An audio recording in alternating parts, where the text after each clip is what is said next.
Bismillahirrahmanirrahim. Assalamualaikum warahmatullahi wabarakatuh. Alhamdulillahirrabbilalamin. Allahumma salli ala Sayyidina Muhammad wa ala ali Sayyidina Muhammad. Segala puji bagi Allah Subhanahu wa Ta'ala.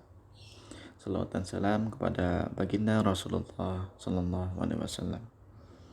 Rabbi zidni ilma warzuqni fahma. Amin ya rabbal alamin. Baik anak-anak yang Bapak sayangi dimanapun kalian berada, semoga semua dalam keadaan sehat walafiat, dan yang sakit insya Allah akan segera Allah sembuhkan. Baik anak-anak semua, pada pagi hari ini kita kembali ke materi. Setelah pekan ini dan pekan lalu kita mengerjakan TO dan pembahasan, IPA akan dilanjutkan dengan rangkaian sistem dan fungsi pada makhluk hidup, di mana ada 3. Yang pertama sistem pernapasan, kedua sistem pencernaan, dan ketiga sistem peredaran darah. Di mana ketiga materi ini sudah dipelajari di kelas 5, dan di kelas 6 ini sifatnya hanya mengulang dan mengingatkan agar ilmu yang sudah kalian pelajari bisa diingat kembali. Baik, langsung kita masuk ke pengantar. Di makhluk hidup melakukan bernapas karena sudah menjadi sunatullah dalam kehidupan. Jikalau tidak bernapas maka akan mati. Jadi Allah sudah membuat sistem di dalam diri kita, yaitu sistem pernapasan. Ya, yang pertama, di dalam sistem itu ada organ-organ apa saja. Kemudian organ-organ itu berfungsi sebagai apa?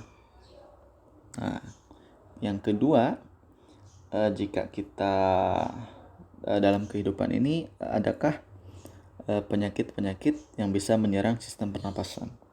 Nah, itu yang kedua. Baik, langsung kita masuk. Yang pertama tentang organ pernapasan pada manusia. Organ pernapasan pada manusia terdiri dari 1, 2, 3, 4, 5. Dari 5. Nah,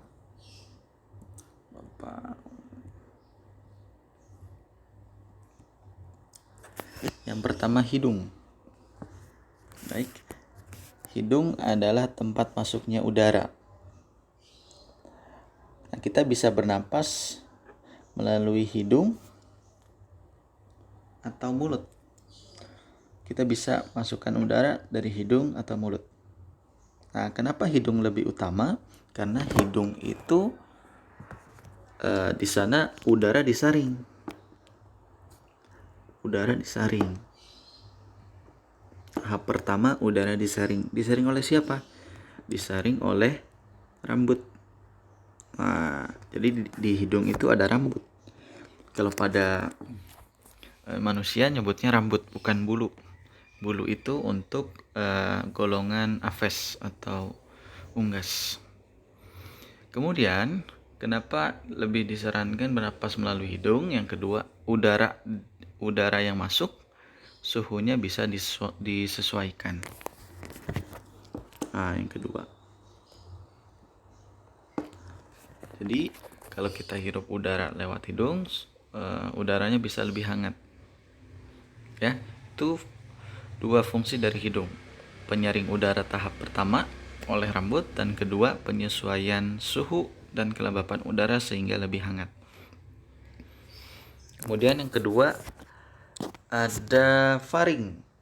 Nah, ini nomor 2. Jadi sebelum tenggorokan sebenarnya ada faring. Nah, faring itu merupakan pangkal dari tenggorokan atau muara dari tenggorokan. Ya, bagian tenggorokan yang paling atas itu faring.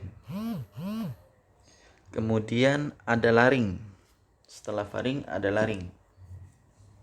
Laring ini merupakan kalau kita bicara di leher itu ada getaran. Nah, laring ini merupakan kotak suara.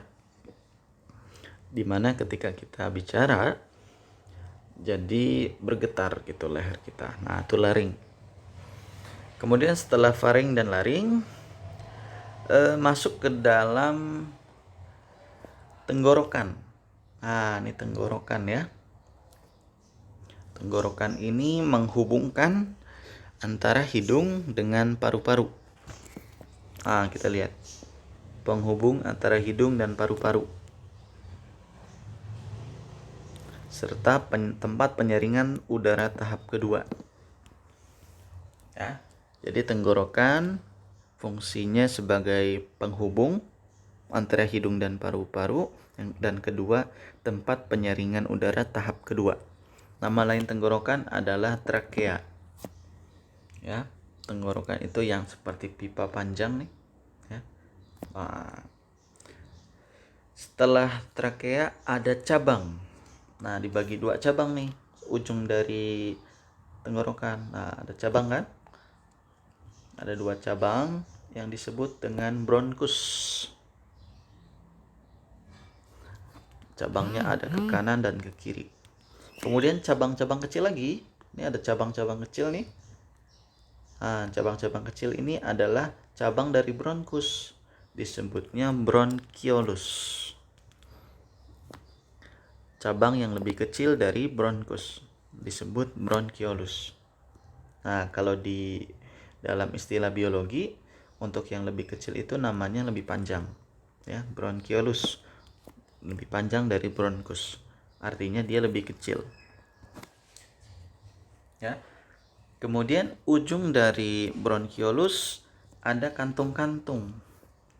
Nah, ada kantung-kantung yang disebut alveolus. Jadi alveolus ini merupakan kantung.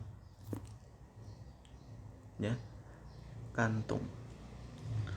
Di mana di kantung ini terjadi pertukaran gas oksigen dengan karbon dioksida. Oksigen itu gas yang masuk dan karbon dioksida adalah gas yang keluar. Gitu ya. Jadi di dalam setelah bronkus ada bronchiolus nih. Sini merupakan cabang-cabang. Kalau digambar seperti buah anggur gitu gambarnya. Nah, baik itu organ-organ pada pernapasan ya. Selanjutnya, proses pernapasan terjadi dalam dua proses, yaitu menghirup udara dan menghembuskan udara. Yang pertama menghirup udara atau inspirasi. Nah, coba kita praktekkan ketika kita menghirup udara. Coba 1, 2, 3. Nah, dilepas. Sekali lagi, kita hirup atau bernapas, kemudian nanti dilepaskan. 1, 2, 3. Nah, jadi ketika kita menghirup, itu namanya inspirasi. Ketika kita menghirup, coba pegang dadanya. Nah, dadanya membesar. Ketika udara masuk, dadanya membesar. Jadi ini lebih mudah kalau dipraktekkan. Ya. Coba ketika kita menghirup, rongga dadanya membesar. Nah, ketika membesar, udara masuk. Udara masuk melalui hidung, paru-paru mengembang, dan oksigen diserap alveolus. Gitu ya. Kemudian ketika kita, atau Bapak lanjut sedikit, ketika udara masuk, lihat gambar, otot tulang rusuk kontraksi. Ototnya kontraksi. Ya, ini juga suka keluar nih. Ketika kita bernapas, otot-otot tulang rusuk itu kontraksi.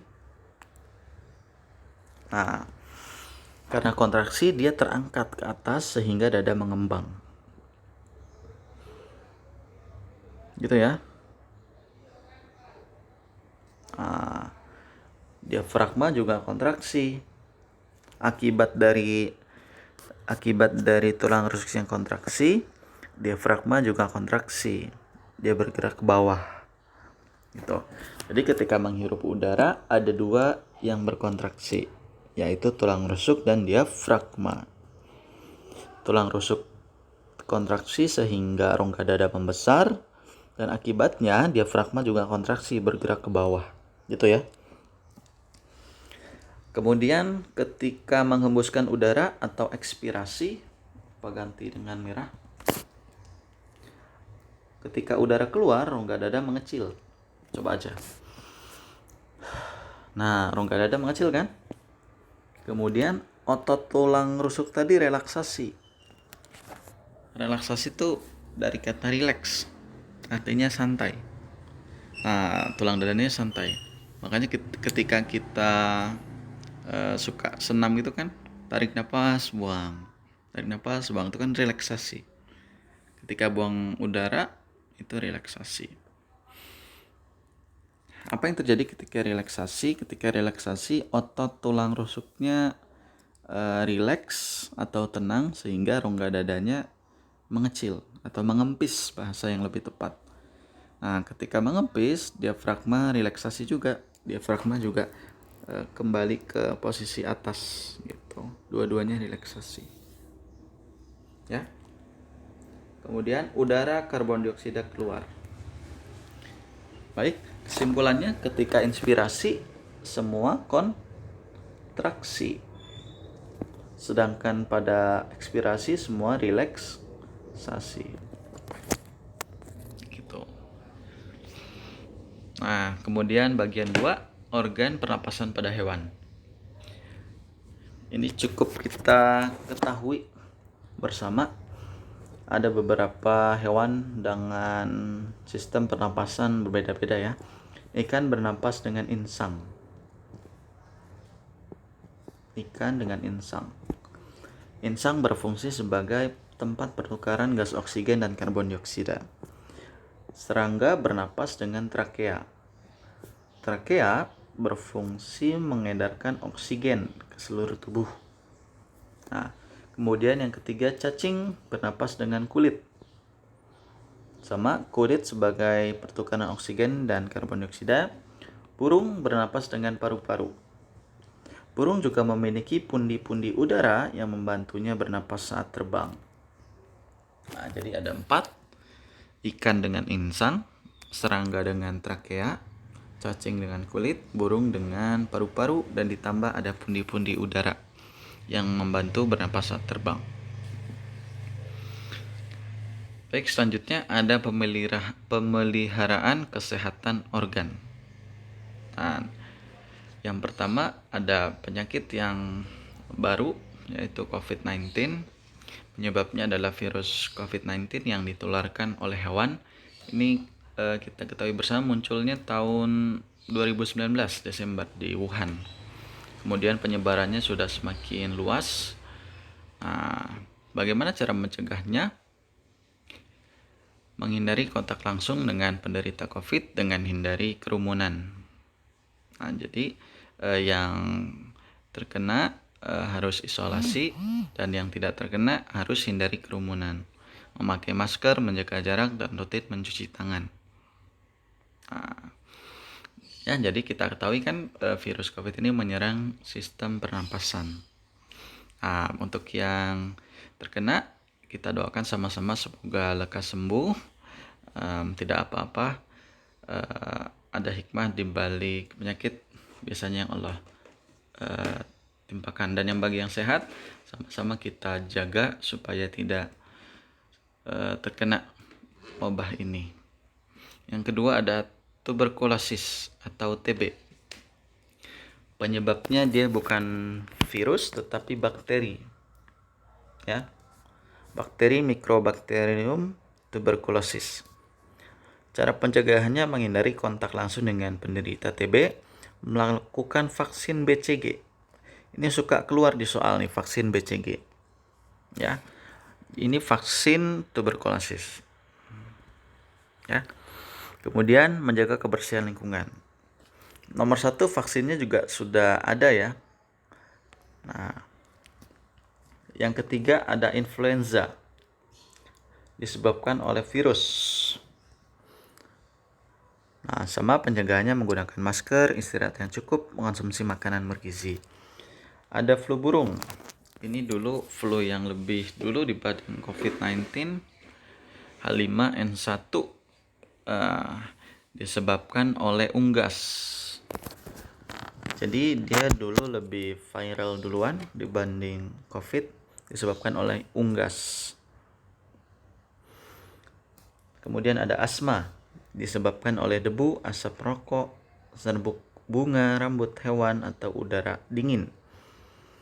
Nah, cara pencegahannya menghindari hal-hal yang menyebabkan asma, pemicu asma. Nah, baik itu dari kesemuanya yang bakteri hanya TB ya, tuberkulosis, sisanya virus. Dan bagi Bapak ulangi, dan bagi yang sedang menderita sakit, sama-sama kita doakan semoga lekas sembuh. Dan bagi yang sehat, insya Allah kalau kita menjaga kondisi, semoga tidak tertular. Nah, tetap semangat untuk yang sedang melakukan penyembuhan. Baik, kita sudah sampai akhir dokumen. Bapak tutup dengan baca hamdalah, alhamdulillahirrahmanirrahim. Mohon maaf jikalau banyak kekurangan. Untuk referensi yang lebih banyak silakan kalian belajar mandiri ya, dari YouTube atau dari buku. Setelah ini minta tolong kerjakan latihan. Terima kasih, jazakumullah khair. Wassalamualaikum warahmatullahi wabarakatuh.